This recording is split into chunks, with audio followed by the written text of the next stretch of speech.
Alright, we're gonna play some Into the Breach.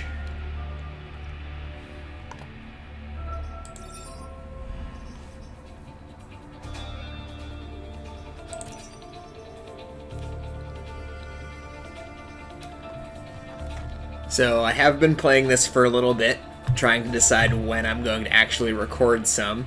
I've had some success and a lot of failures. I think what I decided to do is I'm going to play a team I don't really know that well, and hopefully, that sets the expectations low, so when I fail relatively quickly, I can just say, oh, that's a team I haven't played before, so it's fine.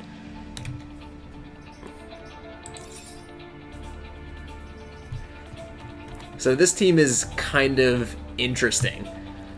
So one of the mechs has a kind of lightning whip thing whose attack chains to various enemies. One throws a rock, which can block up spaces and move enemies around and crush them. The other just has a grappling hook, so can move around and block, but also pull enemies off of their space. So this game is going to be very much about, well, fighting giant monsters, from a volcano, and it's going to be partially about killing them, but partially about keeping track of where everything is on the board, moving things around to avoid damage to civilian cities.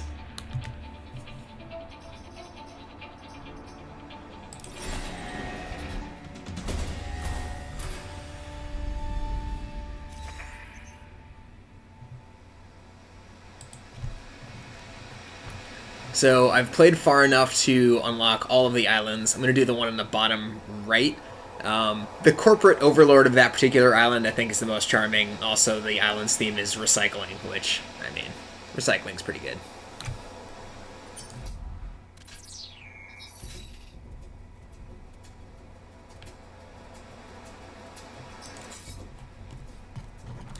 So we start in corner of the map with the corporate headquarters, and we can move through and reclaim various territories.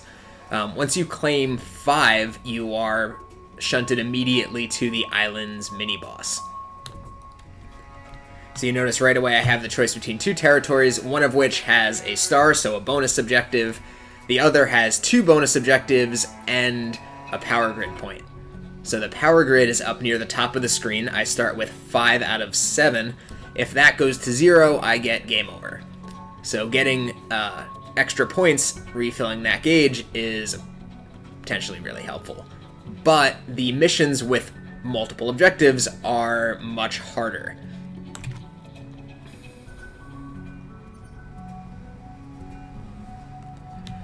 Yeah, so we can see high threat detected. They are not kidding. So it's much, much tougher to do those 3 objective missions, and in my experience, I almost always end up taking some grid damage doing these. So I'll probably start out with one of the easier missions.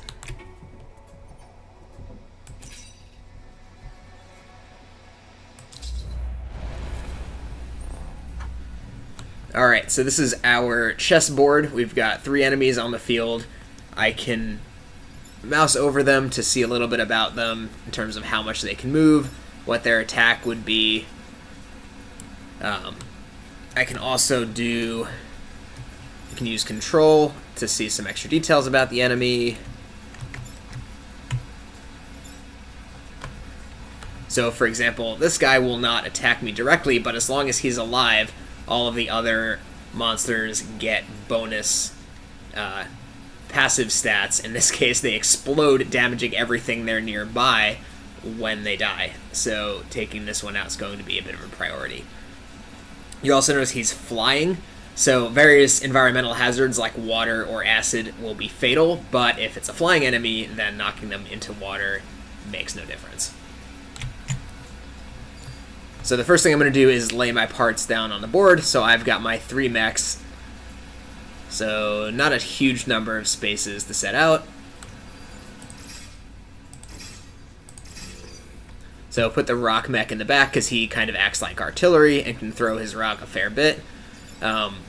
This is going to be a relatively easy mission. So you can see I have to survive 5 turns. My bonus objective is to kill 7 enemies.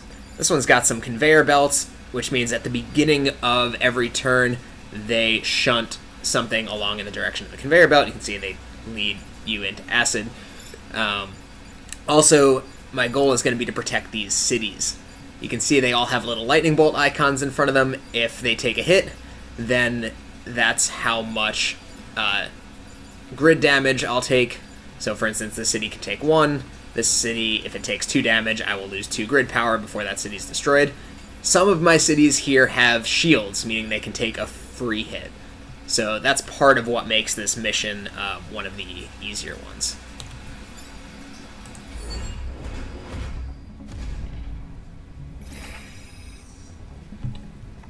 So right away there's a time pod in this mission, which is kind of a bonus objective. As long as it doesn't get destroyed by the end of the match, I get some bonus gear and upgrades and such.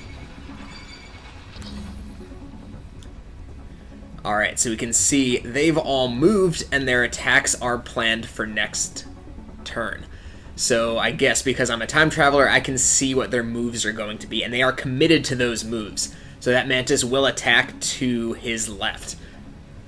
If I move him, then he will still attack to his left, but then there won't be a city in that space. There could even be another enemy in that space, and he will attack regardless.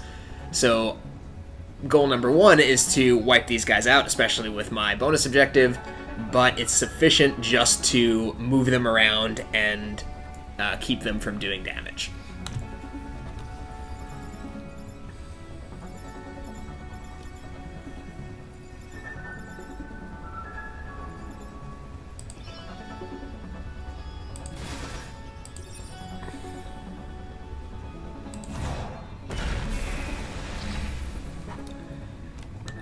So that attack, aside from doing damage to the target, also moved creatures nearby, so I was able to use that to move someone into the water, and since that was not a flying enemy, it was an instant kill.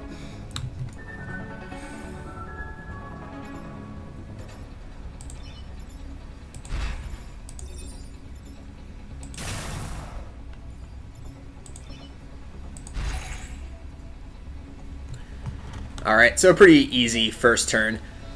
Those 2 spaces where you see stuff kind of bubbling out of the ground, those will spawn enemies next turn. They can be blocked, and anything blocking them will take a damage, whether that's me or whether that's an alien. Yeah, this being a relatively easy mission, I should be able to stay ahead of the game and murder everything as it comes along. I've also picked up the time pod. I didn't need to pick it up. It would be sufficient for it to just survive the match and I would get the bonus, but I may as well pick it up since I had the extra move available. The game's also going to complain that my tank hasn't taken its action, but I don't need it to take any action, so that's fine.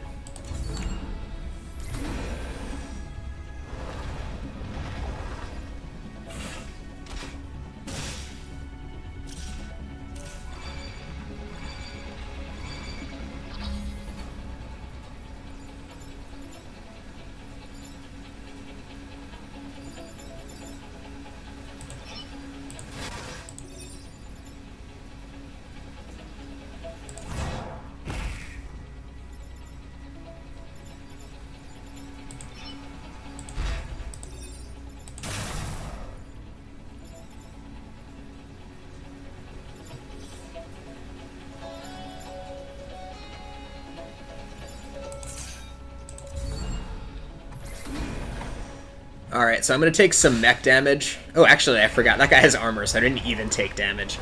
But taking mech damage is not a problem as long as you don't lose the mechs. So your mech damage is recovered for free at the end of each of these matches. So it's often worthwhile to block with mechs and take extra damage with your mechs to protect cities.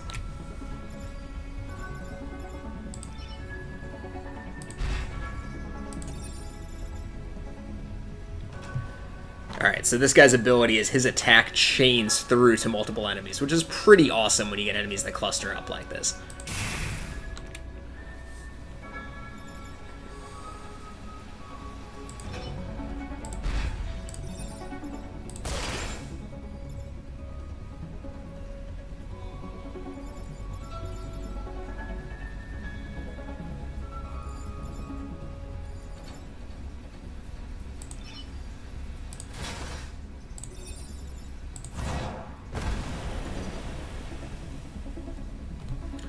Alright, so I've done some moving around there.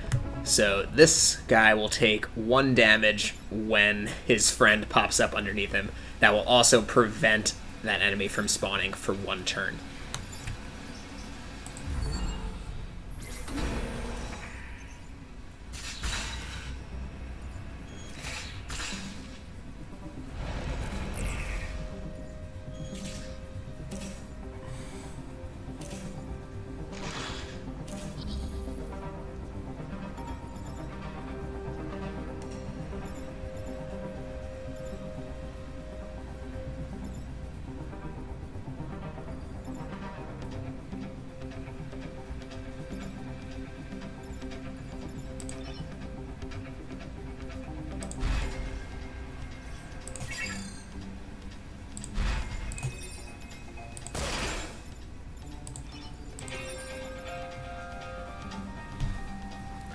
So I can chain my lightning mech's attack into everything nearby, but everything nearby now includes my grapple tank.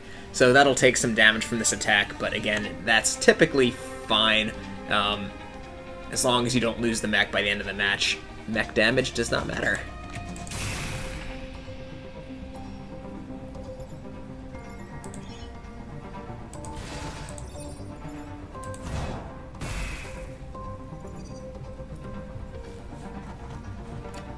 Alright, and that's a perfect victory to start us off. No Vec remain alive at the end of the match. That is not a requirement. When the turn count is up, any remaining enemies just leave the map.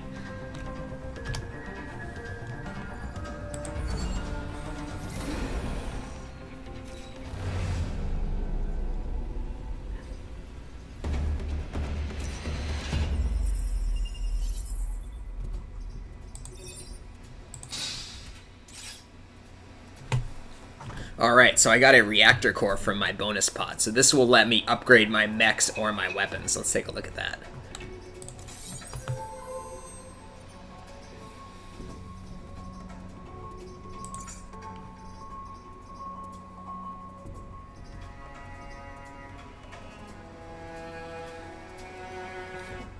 So I can upgrade the electric whip, or I can just upgrade the mech in general. Let's see what all my different mechs have as abilities.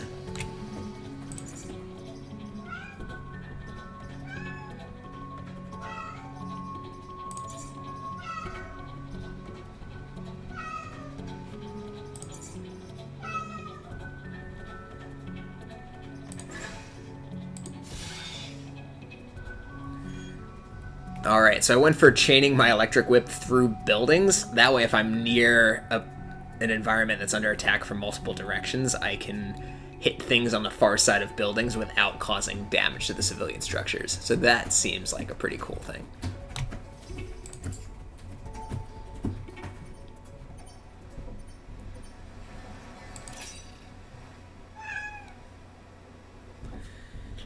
So the game is actually very open to letting you see everything you might want to know before you start the mission. So you can actually see the maps before you commit. This has a bonus objectives to destroy all the mountains. There's a lot of mountains in that one. I think I'm going to avoid that.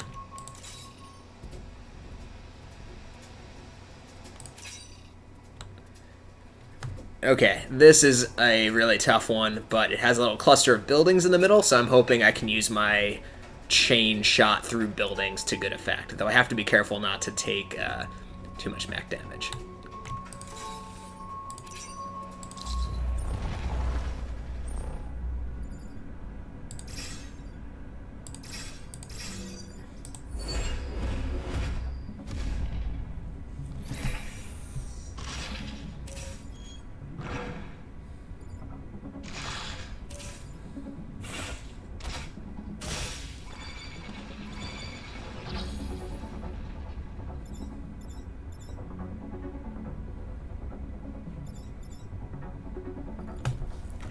Yeah, so I did some blocking of that corridor on the left, hoping that I would drive a bunch of enemies to cluster around that island of buildings, and they have, which means I get to do something fun.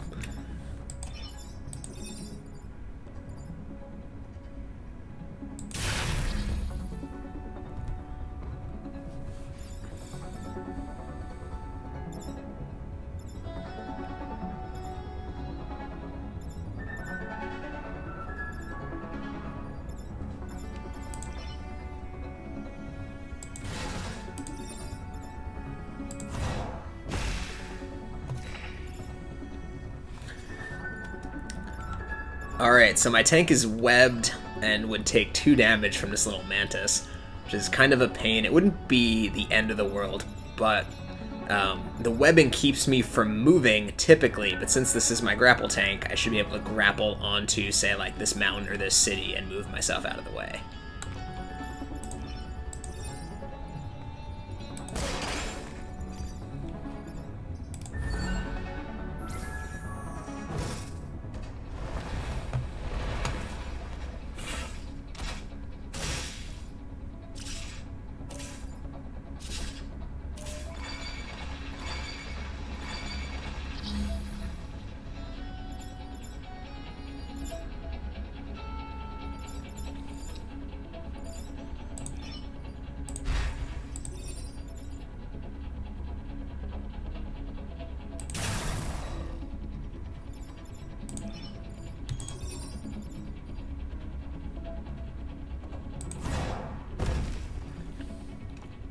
Alright, so the cool thing about that rock throw is if the rock isn't used to kill somebody, it remains on the map, so I can use that to block. That's pretty cool. And I'll just use my grapple tank to get my rock thrower out of trouble.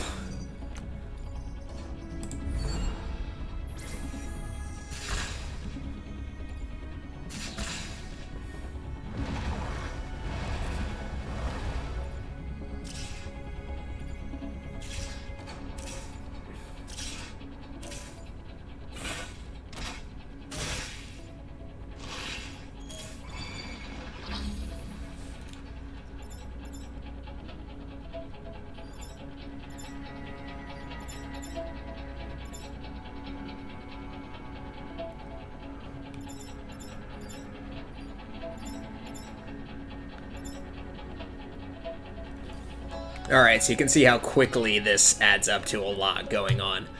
I can use my electric tank to do that same trick and wipe out this guy. Again, I really need to worry about building damage first, but also mech damage when, like in this case, it would actually wipe out that mech. So that would kill the pilot, but it would also, more importantly, not to be heartless, it would take the mech out of the remaining turns of this match, which can quickly compound to a disaster. So I have to get this guy free. Since he's webbed up, he doesn't have the ability to attack the thing next to him since he's an artillery-style unit. So I probably want to grapple him out of the situation first. I'll probably leave my lightning mech where it is to block this attack, so I can take out this guy with the lightning whip. I can probably scoot this guy into the water after I've freed the boulder mech, and then I'll just block this shot with my mech.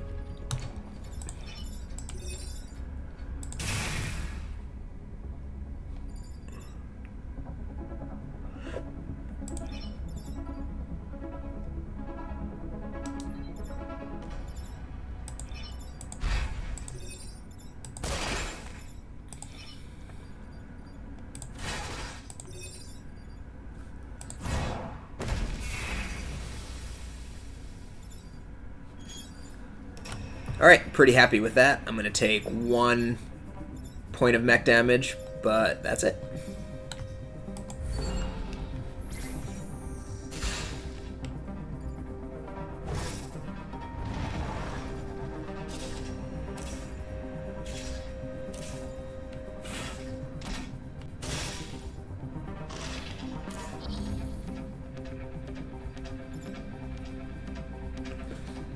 Alright, this is going really, really well, actually. So I can chain lightning into this mantis. That would be it. I really want to take care of this guy so I don't take any grid damage. I could probably boulder him. Let me think about this for a minute.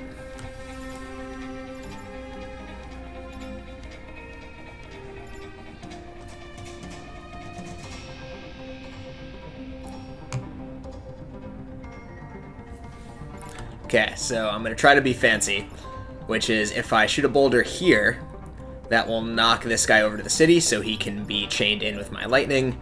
It'll knock the tank over into the water, but that's fine. Falling into the water doesn't wreck the mechs. The mechs just don't have the ability to attack in the water. So then I should be able to hopefully use the grappling hook to pull this guy over and then do a big chain attack and wipe out all sorts of stuff. So let's see if that works.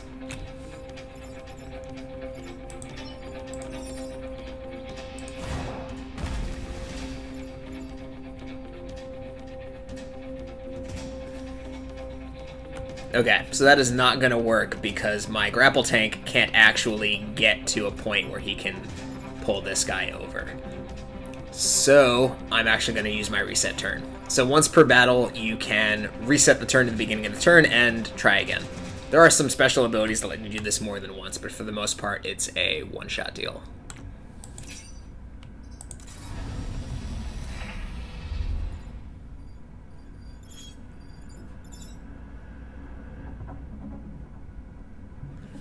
Okay, so let's do this less fancy style.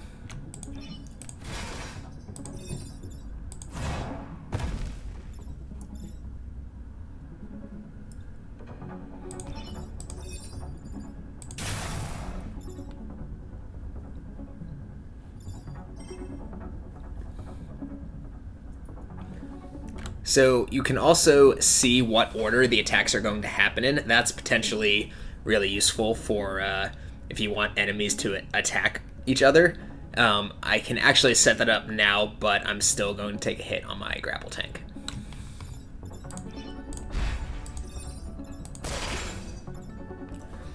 Oh, but the armor on my grapple tank means actually that I'm not going to take any damage. But then this bug will do some damage to the shooty guy.